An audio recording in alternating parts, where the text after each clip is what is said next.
네, 안녕하세요. 배동훈 변호사입니다. 지금 연일 주가 조작 하한가를 맞으면서 큰 채무가 생기신 분들이 많이 계시죠. 도대체 CFD가 뭐냐? 내가 왜 채무가 생겼냐? 나는 돈을 벌고 있는 줄 알았는데 갑자기 채무는 왜 생겼느냐? 연예인 이름은 왜 자꾸 거론이 되느냐? 여기에 대해서 궁금해 하시는 분들이 많아서 제가 오늘 아주 쉽게 한번 설명을 드리겠습니다. CFD가 뭐냐? 자, 이걸 알기 전에 일단 연끌하고 B2에 대해서 먼저 설명을 드릴 건데, 내가 현금이 1억 있어. 그리고 저 동네 아파트가 오를 것 같아. 내가 1억 주고 사서 1억 2천으로 오르면 2천만 원 번 거잖아요. 근데 어차피 오를 건데 내 돈 1억에 은행 담보대출 9억을 받아서 10억짜리를 사면 12억이 되면 나는 2억 벌었잖아. 똑같은 1억인데 누구는 2천 벌고 누구는 2억을 벌게 되죠. 그래서 주식이든 부동산이든 처음에 할 때는 자기는 대출 안 받는다, 연끌 안 한다 얘기하는데 하다 보면 하게 돼 있습니다. 자기 확신이란 게 생기기 때문에 빚내서 투자를 하게 되어 있습니다. 그럼 이번 사건의 문제가 된 CFD는 뭐냐? 결국 B2죠. 연끌이에요. 40% 증거금을 가지고 대출을 받아서 그만큼 더 큰 돈으로 투자하는 거니까, 뭐 말로는 대단한 무슨 금융상품인 것처럼 얘기하지만 결국은 빚내서 투자하는 거죠. 다만 이제 그 주식이 귀속되는 주체가 각자 투자하는 개인 내가 아니라 그 해외 증권사가 그 주식을 소유하는 사람으로서 샀다 팔았다 하는 거고, 최종적으로 빚내서 투자한 걸 다 감안해서 오른 만큼 수익금 또는 내렸을 때는 그 남는 채무, 그거는 개인이 나한테 귀속이 되는 거죠. 주식은 그 증권사 명의로 소유한다, 뭐 그거 차이일 뿐이지 결국은 그냥 우리가 아는 B2고 연끌 투자고 뭐 그런 겁니다. 두 번째 얘기는 나도 모르는 대출이 생겼다, 이 부분입니다. 이게 다른 B2하고 연끌하고 가장 큰 차이가 나는 부분이죠. 보통은 아파트를 투자하든 주식을 투자하든 대출 받을 때는 내 의지로 대출을 받아서 투자를 하잖아요. 내가 돈 더 벌려고. 근데 이번에는 스마트폰으로 증권사 어플을 깔아서 이제 1임으로 다 맡긴 거잖아요. 맡겼는데 그쪽에서 동의를 받지 않고 대출까지 받아서 더 크게 투자를 한 거죠. 내 명의로. 그게 스마트폰에 어플을 깔아서 간편인증까지 다 해서 넘겨준 거잖아요.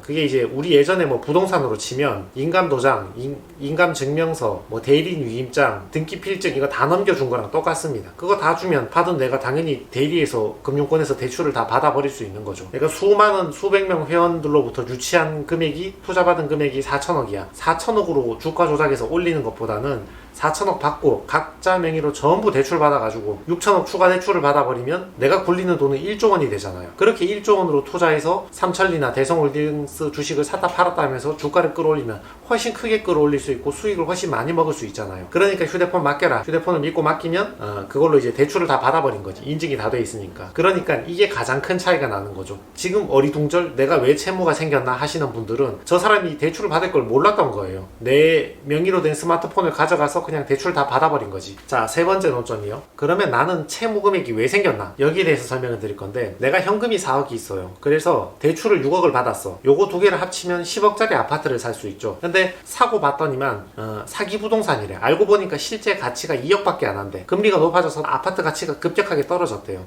그럼 은행 입장은 뭡니까? 10억인 줄 알고 6억을 빌려준 거잖아. 근데 알고 보니까 2억짜리라 하잖아. 그러니까 은행은 채무자한테 추가 담보를 더 내놓으라 하겠죠. 담보가 줄어들었으니까. 추가 담보를 못 주면 나 이거 경매에 팔아버리겠다. 이 경매 예정 통지가 되는 거죠. 추가 담보를 안 주면 실제로 경매에 넘겨버립니다. 그럼 2억이라도 건지잖아요. 은행은 그렇게 건진 2억으로 자기 채무에 충당하고 남는 채무 4억은 일반 채무로 남는 거죠. 그리고 그 투자자가 원래 묻었던 자기 돈 4억은 이미 아파트 가격이 떨어지면서 날아간 돈이고, 주식도 똑같습니다. 내 돈 4억에다가 그 주가 조작 일당이 나 모르게 6억을 대출을 받았잖아요. 그래서 10억원치 주식을 매수를 한 거죠. 근데 알고 보니까 조작된 주가라고 하네? 원래 내가 산 거는 10억치가 아니라 2억치 가치밖에 없다고 하네? 그래서 일주일, 2주일 만에 연일 하한가를 맞으면서 원래 가치 2억으로 돌아온 거죠. 은행은 처음에 10억인 줄 알고 6억을 빌려준 건데 알고 보니까 2억짜리 주식이라 하잖아요. 그러니까 요구를 하겠지. 추가 담보를 제공해라. 이걸 보고 마진콜이라고 하는데 예전에 영화도 있었죠. 근데 그렇게 추가 담보를 제공하지 못하면 은행이 강제로 팔아서 2억이라도 충당하는 거죠. 이게 반대 매매가 되는 거고. 그러면 은행은 6억 빌려줬는데 팔아서 2억 충당하고 나는 4억 채무가 남는 거죠. 내가 원래 투자했던 4억은 주가가 떨어져서 이미 사라져버린 거고, 나에게는 4억 채무만 남게 되는 거죠. 이번에 내가 왜 채무가 생겼지? 이게 잘 이해가 안 되시는 분은 아파트를 비교하자면 추가 담보 요구하는 마진콜은 경매 예정 통지라고 생각하시면 되고, 반대 매매 강제 청산된 거는 경매 넘어갔다 이렇게 생각하시면 됩니다. 다만 아파트 경매는 이해가 쉽잖아요. 매달 한 번씩 유찰될 때마다 20%씩 가치가 떨어지는데 나중에 헐값이 되면 그때 팔리잖아요. 근데 이 기간이 6개월 1년씩은 되니까 보면서 내가 이해가 되지. 그리고 돈을 좀 빌려오면 경매를 막을 수도 있고 대응이 되는 거죠. 근데 주식 같은 경우는 하루에 30%씩 떨어지잖아요. 연일 하한가를 맞으니까 6개월 갈 것도 없죠. 불과 한 일주일 사이에 하한가 몇 번 맞으면 내 주식 같이 다 날아가 버리는 거죠. 그리고 반대 매매 돼버리는 거니까 나는 손 쓸 시간도 없는 거죠. 그러니까 어리둥절한 거죠. 갑자기 어제까지 몇 억이 있었는데 갑자기 채무 몇 억은 왜 생긴 거지? 어리둥절한 사태가 생기는 거죠. 그러면 주가 조작은 뭐냐? 요걸 이해하기 위해서는 폰지 사기를 이해해야 되는데 그 1920년에 이탈리아의 폰지씨라는 분이 개발한 사기예요. 회사가 돈을 벌어서 수익금을 주거나 회사가 돈을 벌어서 주가가 오르는 게 아니고 내 뒤에 들어온 회원들의 투자금을 받아서 내가 수익금을 얻는 거예요. 그 뒤에 들어온 회원은 또 자기보다 더 뒤에 들어온 사람들의 투자금을 받아서 자기 수익금을 가져가는 거죠. 10명에게 1억씩 투자를 받은 거예요. 그리고 약속해 주기를 내가 매달 100만원씩 이자를 주겠다 또는 수익금을 주겠다 이렇게 약속하는 거죠. 원금도 보장하고. 그 매개체는 아무거나 갖다 붙이면 됩니다. 이번 사건처럼 뭐 삼천리나 대성홀딩스가 뭐 앞으로 유망한 회사 라고 이렇게 홍보를 해도 되고, 아니면 옛날에 조이파씨처럼 뭐 의료기계 렌탈 사업이 비전이 있는 사업이니까 이걸로 수익금 받아서 월 100만원씩 주겠다고 약속해도 되고, 아니면 옛날에 그 청담동 주식 사기처럼 뭐 이 비상장 주식이 회사가 상장을 하게 되면 2배씩 10배씩 오를 거니까 뭐 루나 코인처럼 무슨 코인 하나의 가치를 뭐 1달러에 연동해서 나중에 뭐 전 세계인이 다 쓰게 되는 코인이 될 거다 뭐 그렇게 말해도 되고, 뭐 아무거나 매개체는 갖다 붙이면 되는 거죠. 아무튼 너가 1억을 투자하면 매달 100만원, 500만원, 1000만원 수익을 주고 원금도 돌려주겠다. 또는 뭐 주식이나 코인이 2배, 5배 오른다 이런 식으로. 근데 결국 실체는 없는 거잖아요. 삼천리나 대성홀딩스가 매년 10배씩 매출이 상승할 리도 없고, 그 비상장 주식이 상장될 리도 없고, 비상장 코인이 상장될 리도 없고, 상장 어거지로 상장시킨다 하더라도 상장된 거에 충분한 회사 가치가 계속 성장을 해야 되는데 그렇게 성장할 리도 없고, 결국은 10명이 수익금을 받으려면 내 뒤에 100명을 가입을 시켜서 그 사람들이 투자한 돈으로 내가 받아야 되고, 그 100명이 수익금을 얻으려면 자기 뒤에 1000명을 또 가입시켜서 그 1000명이 투자한 돈으로 100명이 나눠 가져야 되고, 1000명이 수익금을 받으려면 그 뒤에 10,000명이 투자를 해서 그 10,000명의 돈으로 1000명이 나눠 가져야 되고, 이렇게 전 세계 60억 인구를 전부 가입을 시키면 60억 인구가 매달 100만원씩 수익금을 받으려면 외계인까지 데려와서 돈을 더 받아야지 결국 유지될 수 있는, 언젠가는 무너지는 사업이 될 수밖에 없는 거죠. 이게 폰지 사기입니다. 자, 그럼 5번째 논점. 그러면 다단계 사기는 뭐냐? 방금 말한 폰지 사기를 실현을 하려면 다단계 방식으로 갈 수밖에 없어요. 일종의 영업 방식인데, 지금 1000명, 10,000명 회원 가입에 투자를 받아야 되잖아요. 수천억을 투자를 받아야 되잖아. 근데 주모자급 수개가 영업사원 4, 5명 데리고 1000명, 10,000명을 어떻게 설득을 해서 그 사람들한테 투자를 다 받습니까?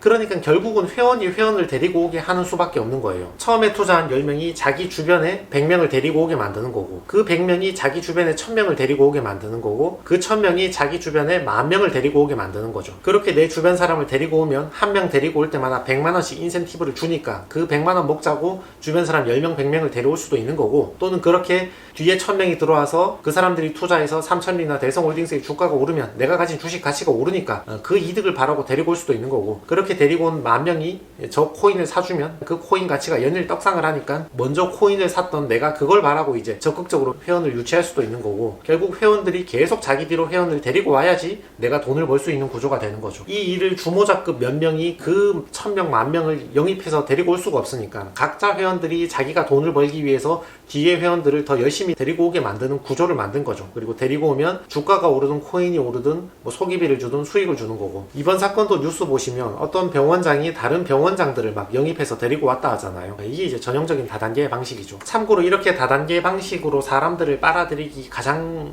좋은 수단이 뭔지 아십니까? 그게 이제 유명인이죠. 연예인이나 아니면 전직 의원들이나 고위 정치인들, 고위 공직자들, 이런 사람들을 팔아먹기 제일 좋죠. 거액의 자문료를 줘서 데려와서 뭐 자문단이다. 이번 사건에 유명 가수 임창정 씨가 계속 거론되고 있잖아요. 열심히 홍보를 하잖아요. 뭐 모르고 가담했겠죠. 그분이 뭐 알고 있겠습니까? 어찌됐건 많이 올수록 자기가 잘 될 수 있다는 그 믿음은 있었으니까 그 얘기는 했을 건데, 옛날에 조이팔 씨나 주수도시 다단계 사건을 보면 전직 청장이다, 총장이다, 뭐 이런 사람들 자문단으로 많이 영입했죠. 그 사람들 얼굴 많이 팔아가지고 믿을 수 있는 회사다, 투자해 투자해라, 가입해라, 이런 식으로 사람들을 많이 데리고 왔던 거죠. 요 정도 깜냥이 안 되는 애들이 있어. 인맥이 짧아서 연예인이나 정치인들을 동원 못하는 애들, 그 정도 깜냥이 약한 애들은 슈퍼카를 이용하죠. 3, 4억 돈 주고 중고차 한 대 뽑아가지고 인스타에 맨날 사진 올려가지고 굉장히 돈 잘 버는 척. 알고 보면 초기에 10명 100명이 투자한 그 돈으로 산 건데, 그거 보고 1000명 10,000명 더 가입시켜서 그 사람들 돈으로 더 좋은 집을 사고 뭐 이렇게 해서 더 좋은 사무실을 구해서 그거 보여주고 잘 돌아가는 사업인 척 사람들의 호기심을 유발해서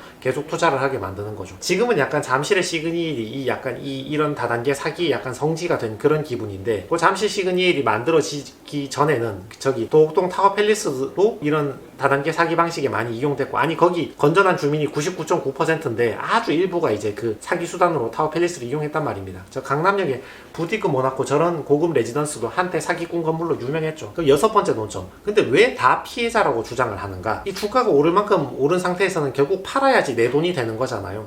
그 코인이 다단계 방식으로 끌어올린 주가이든 주식을 다단계 방식으로 끌어올렸던 간에 결국은 팔아야 내 주머니에 돈이 들어오는데, 근데 생각해보세요. 주모자 중에 한 명이 자기 돈 100억을 투자했어. 그게 지금 시세로는 500억 한대. 근데 지금 팔면 500억을 먹는데 나중에 이제 진실이 드러나서 하한가 맞고 그때 팔면 10억밖에 못 건지잖아. 근데 불안하잖아요. 이제 판이 너무 커지니까 현금화가 언제 될지 모르고, 그러니까 뒤통수를 치고 먼저 팔아버리는 거죠. 자기는 500억 벌고 싶으니까. 물론 그렇게 판 사람이 주모자인지 공범인지는 알 수는 없습니다.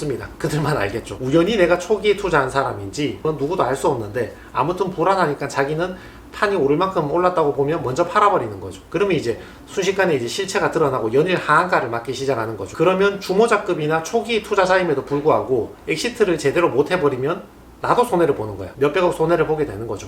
그리고 아까 얘기했지만 이게 다단계 방식이라 했잖아요. 100명이 돈을 벌려면 1000명을 데리고 와야 되죠. 이 100명 입장에서는 저 위에서 먼저 팔고 튀는 바람에 나도 손해봤다. 피해자가 되는 거죠. 근데 1000명을 쳐다보고 있으면 저 1000명은 이 100명 때문에 들어온 거잖아요. 뭐 소개비를 받았든 아니면 내 주식이나 코인이 올랐든 간에. 그러니까 저 사람들에 대해서는 이 사람은 가해자가 되는 거지. 그러니까 다단계 사건이 터지면 다들 자기가 피해자라고 주장하는데 남이 볼 때는 가해자 같기도 하고 뭐 이런 모양이 나오는 거죠. 7번째 논점은 다들 가담 정도는 다릅니다. 주모자급인 사람도 있고, 사업 초반에 뭔지 모르고 그냥 투자한 큰 손들도 있는 거고, 또는 초반에 들어가서 좀 먹고 나오려고 했던 사람도 있는 거고, 또는 미필적 고의로 이게 코인 조작이나 주가 조작이 아닐까? 다단계가 아닐까라는 약간의 의심을 품고 있지만 어찌됐건 내가 주모한 건 아니니까 나는 돈만 먹고 빠지면 그만이지 라고 생각하는 사람도 있고, 정말 아무것도 모르고 가입한 사람도 있고, 제가 이제 다단계 사건을 해보면 요런 다단계 조직만 계속 돌아다니는 그런 사람도 있거든요. 결국은 최대한 빨리 들어가면, 그 다단계 매개체의 초장에 들어가면 뇌 뒤에 사람들이 많이 들어오는 거니까 어찌됐건 나는 초반에 바짝 먹고 팔고 튈 기회가 있긴 하는 거잖아요. 물론 타이밍 못 잡으면 나도 손해를 보겠지만 말은 피해자인데 그런 데만 돌아다니는 사람도 있습니다. 또 그러다 마지막에 잘못 물리면 자기도 이제 돈만 뜯기고 나오는 건데, 그래서 이번 사건이 이제 조사가 시작되는 거니까 뭐 진실을 알 수는 없습니다. 실체 진실은 지켜봐야 하는 거죠. 지금 거론되는 사람들이 실제 주모자급으로 주모를 한 건지, 아니면 잘 모르는 상태에서 우연히 판 키우려고 자기도 속아서 그것만 투자한 건지, 사람에 따라 인지의 정도는, 가담의 정도는 다를 테니까. 다만 이런 다단계 사건이 터질 때마다 느끼는 건데 뭐 방식은 항상 똑같죠. 1920년에 폰지 씨가 했던 사기나 2009년에 미국에서 뭐 메이도프 씨가 했던 방식이나 조이팔 씨가 했던 방식이나 뭐 청담동에 뭐 주식 사기꾼 그 사람이 했던 방식이나 이번 사건이나 뭐 주수도시 사건이나 뭐 항상 방식은 똑같죠. 지금 이 영상을 보시는 분들 중에 아니 어제까지 내가 몇 억이 주식 계좌에 있었는데 갑자기 채무 몇 억이 왜 생겼지? 이제 이런 고민이 있는 분들 있잖아요. 이러한 연유로 여러분들이 모르는 사이에 여러분 명의로 대출을 다 받았던 거예요. 그래서 주가가 떨어지는 바람에 여러분이 추가 담보를 제공할 수가 없으니까 금융권에서는 강제로 반대매매 해버리고 여러분에게는 순수한 채무만 남게 된 거죠. 연예인이든 전직 정치인이나 고위 공직자를 끌어들일 수밖에 없는 거죠. 이용할 수밖에 없는 거죠. 주식에 감이 있는 분들은 내가 이제 연일 하한가 맞으면 반대매매 돼서 채무가 생기겠구나 알고 있던데, 뭔지도 모르고 스마트폰 맡긴 사람들이 굉장히 많이 있거든요. 왜 채무가 생겼는지 어리둥절하지. 아니, 내 주식 샀다가 떨어지면 떨어진 걸로 끝이지 빚은 왜 생겼나? 이제 어리둥절하신 거죠. 그래서 오늘 영상을 좀 참고하셔가지고 채무가 생기신 분들은 회생이나 파산 제도를 이용해서 채무를 탕감받을 수밖에 없는 그런 상황이 되어버린 거죠. 그래서 오늘 영상이 내가 채무가 왜 생겼나 이해가 안 되시는 분들에게 도움이 좀 되었으면 좋겠습니다. 네, 이상입니다.